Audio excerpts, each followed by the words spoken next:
Have you ever wondered about the very first family tree in human history? Today, we're diving deep into Genesis chapter 5, a fascinating and often overlooked part of the Bible.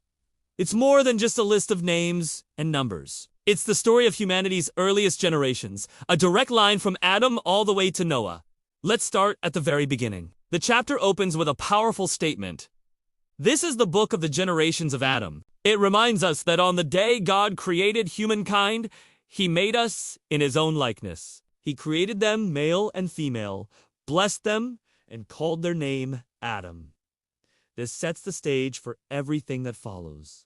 Then, we meet Adam, the first man. He lived for 130 years and had a son in his own likeness, in his own image, and he named him Seth. It's interesting how the text emphasizes this likeness and image, echoing how Adam himself was made in God's image. After Seth was born, Adam lived another 800 years, having more sons and daughters. Can you imagine? In total, Adam lived to be 930 years old. It's a staggering lifespan compared to ours today. But after all those years, the chapter ends his story with a simple, sobering phrase. And he died. This phrase will become a recurring theme throughout the chapter. Next up is Seth. He lived 105 years and had a son named Enoch. After Enoch was born, Seth lived for another 807 years, also having other sons and daughters. So, all the days of Seth were 912 years. And then, that same phrase appears. And he died. We see a pattern emerging.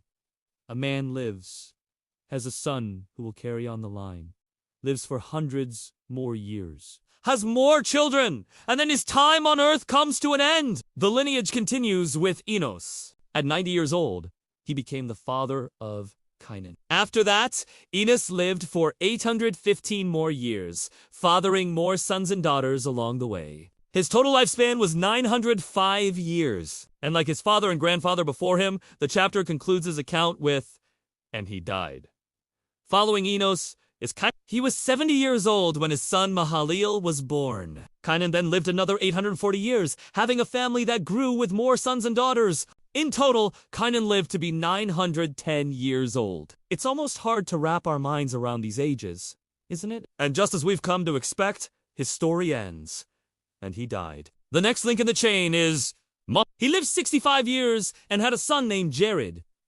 After Jared's birth, Mahalalel lived for 830 more years, having other sons and daughters. All the days of Mahalalel were 895 years, and then he too died. Each generation passes the torch to the next, a continuous thread of life, yet each one marked by the finality of death. This repetition isn't just for record keeping. It's a powerful reminder of the consequence of the fall in the Garden of Eden.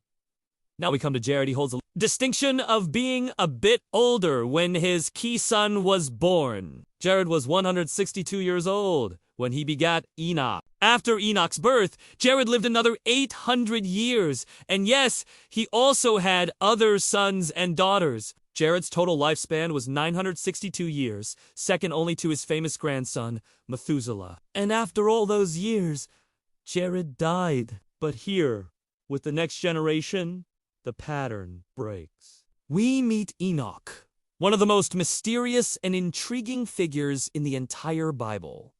Enoch lived 65 years and had his son, Methuselah. But what happens next is different, the text says. And Enoch walked with God after he begat Methuselah 300 years. This phrase, walked with God, suggests a deep, intimate, and continuous relationship. It's a description of fellowship and obedience that sets him apart from everyone else in the genealogy. His total lifespan was 365 years, much shorter than his ancestors and descendants. But his story doesn't end with, and he died. Instead, we read this incredible verse, and Enoch walked with God, and he was not, for God took him. He didn't experience a normal death.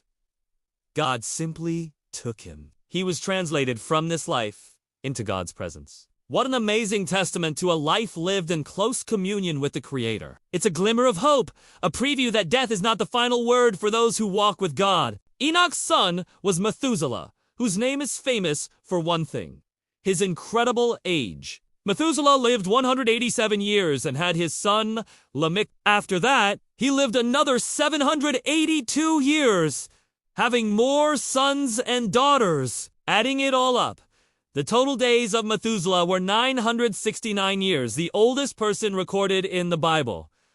But despite his record-breaking age, his story concludes just like most of the others, and he died. Even the longest life on earth eventually comes to an end. Next, we have Lamech, Methuselah's son. He was 182 years old when he had a son.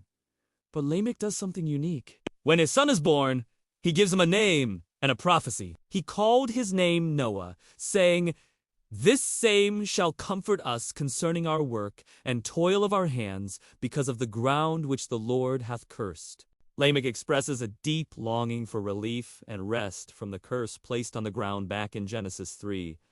He sees hope in his son. Noah Lamech lived for 595 years after Noah was born, having other children as well. His total lifespan was 777 years, and then he died. His life bridged the gap between the old world and the man who would be chosen to survive its destruction. Finally, the chapter brings us to Noah. By the end of this genealogy, we learn that Noah was 500 years old, and Noah begat Shem, Ham, and Japheth. This is where chapter 5 ends, perfectly setting the stage for the epic story of the great flood that begins in chapter 6. Noah and his 3 sons are the crucial figures who will carry the human race through the flood and into a new beginning. So, what can we take away from this ancient list of names? First, it shows the faithfulness of God in preserving a godly line, the line of Seth, through which his plan of redemption would eventually unfold. Second, the constant refrain "and he died" is a stark reminder of the reality of sin and its consequence, death. But third, and most beautifully, the story of Enoch shines like a beacon. It shows us that a life lived in close fellowship with God can transcend even death itself. It is a powerful message of hope that points toward the ultimate victory over death that we find in Jesus Christ. This chapter isn't just dry history. It's a profound narrative about life, death, and the enduring hope found in walking with God. Thanks for joining me on this journey through Genesis 5. If you found this exploration meaningful, please like this video, subscribe to the channel for more deep dives into the scriptures, and share it with someone who might be encouraged by it. See you next time.